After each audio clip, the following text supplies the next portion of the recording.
Now, before we start working with multiplying rational expressions, let's again go back to what we already know. We already know how to multiply fractions, but let's review it and let's look what's really going on also. So when we multiply fractions, if you'll remember, we multiply straight across the top and straight across the bottom, right? So 1 times 1 would give us a 1 on top, and 2 times 3 would give us a 6 on bottom. So when we multiply those two fractions, the answer would be 1/6. Now, if you'll remember, though, there are some little tricks that we can do also.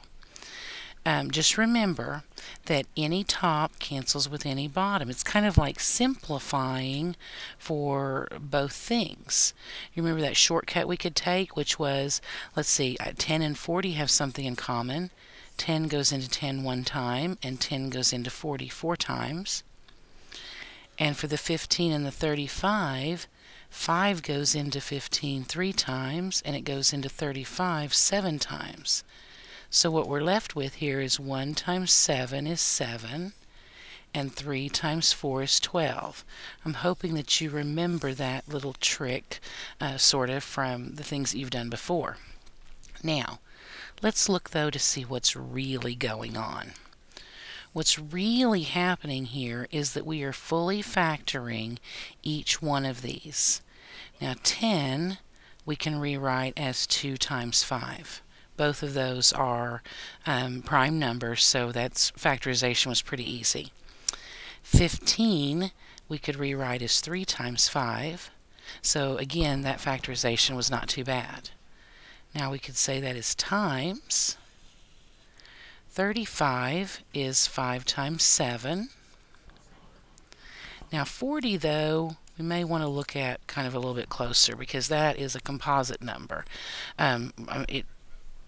Well, the others were composites also, but I mean it's going to take us a few more steps to get the true prime factorization.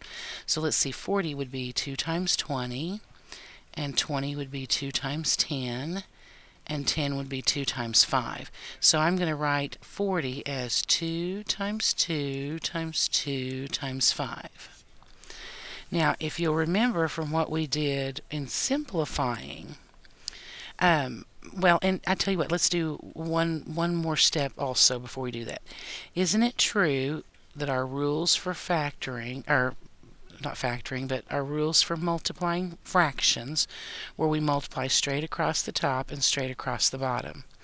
So that means that I could really write this as 2 times 5 times 5 times 7 on top, and on bottom 3 times 5 times 2 times 2 times 2 times 5. Now, from what we know about simplifying fractions, we can simplify by canceling out common factors on the top and the bottom because those become 1. So if I look at what I have left here, look, I've got a 2 on top and a 2 on bottom. That's a 1. 2 over 2 is 1. So we could cancel those out. We also have a 5 on top and a 5 on bottom. So that's a 1. We have another 5 on top and another 5 on bottom, which is again another 1. Now what we have left here on top is a 7, and on bottom we have 3 times 2, which would be 6, times 2, which would be 12. Look, we got the exact same answer no matter how we looked at it. With numbers, it's actually a lot easier just to, think of what will divide into the tops and the bottoms. But when we start working with rational expressions, we're going to have to factor completely. And then we can look to see if there are any common factors on top and bottom that we can reduce down before we get our final answer.